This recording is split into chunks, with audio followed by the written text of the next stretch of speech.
વિજયનગર તાલુકાના દરેક સબ સેન્ટર ખાતે આજથી શરૂ કરવામાં આવી કોવિડ-19 વેક્સિનની પ્રક્રિયા। કોરોના મહામારીને માત આપવા માટે હાલ પૂરઝડપે કોવિડ-19 વેક્સિનની પ્રક્રિયા હાથ ધરવામાં આવી છે। ત્યારે વાત કરીએ વિજયનગર તાલુકાની। વિજયનગર તાલુકામાં આવેલા તમામ સબ સેન્ટરમાં કોવિડ-19 વેક્સિનની પ્રક્રિયા શરૂ કરી દેવામાં આવી છે, જેમાં સારોલી સબ સેન્ટરમાં અમારી ટીમને મુલાકાત લીધેલ, જેમાં બપોરે 2 વાગ્યા સુધીમાં નહિવત સંખ્યા જોવા મળી હતી, પરંતુ અન્ય સ્ટાફ દ્વારા ગામ લોકોને સમજાવીને બોલાવવામાં આવ્યા હતા। નવાગામ સબ સેન્ટરની વાત કરવામાં આવે તો મલ્ટીપર્પઝ હેલ્થ વર્કર આકાશ મોડિયા સાથે ટેલિફોનિક વાતચીત કરતા જણાવેલ કે 40 જેટલા લાભાર્થીઓને કોવિડ-19 વેક્સિન આપવામાં આવેલ છે।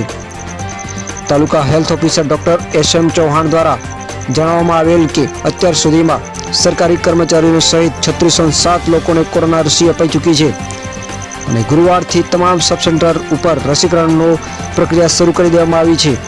વિજયનગર CSC ને 5 પ્રાથમિક આરોગ્ય કેન્દ્રમાં થઈને આરોગ્ય વિભાગ સહિતના કર્મચારીઓને 1939 ને કોરોના વેક્સિન આપવામાં આવી છે। 99% વેક્સિનની કામગીરી પૂર્ણ થઈ ચૂકી છે। વધુમાં જણાવેલ કે જ્યારે 45 થી 60 વર્ષના 339, જ્યારે 60 વર્ષથી વધુ વયના 1329 સિનિયર સિટીઝનને કોરોના રસી કરવામાં આવી છે। આ ઉપરાંત આજ રોજ દરેક સબ સેન્ટર કક્ષાએ કોરોના રસીકરણ કરવાનું ચાલુ કરવામાં આવ્યું છે, જેનો જાહેર જનતાને ગ્રામ કક્ષાએ લાભ મળી રહે। ગ્રામ્ય વિસ્તારમાં ફિલ્ડમાં કોવિડ રસીકરણને લોકોમાં વધુ વ્યાપક જાણકારી માટે આરોગ્યના અધિકારી અને સુપરવાઇઝરો દ્વારા પદાધિકારીઓ સાથે અને જાહેર નોટિસ બોર્ડ ઉપર લોકોને રસી વિશે જનજાગૃતિ લાવવાનો પ્રયાસ ચાલુ રખાયો છે। આ દરમિયાન આ રસીથી કોઈ આડઅસર થતી નથી તે વિશે જાણકારી આપવામાં આવી રહી છે।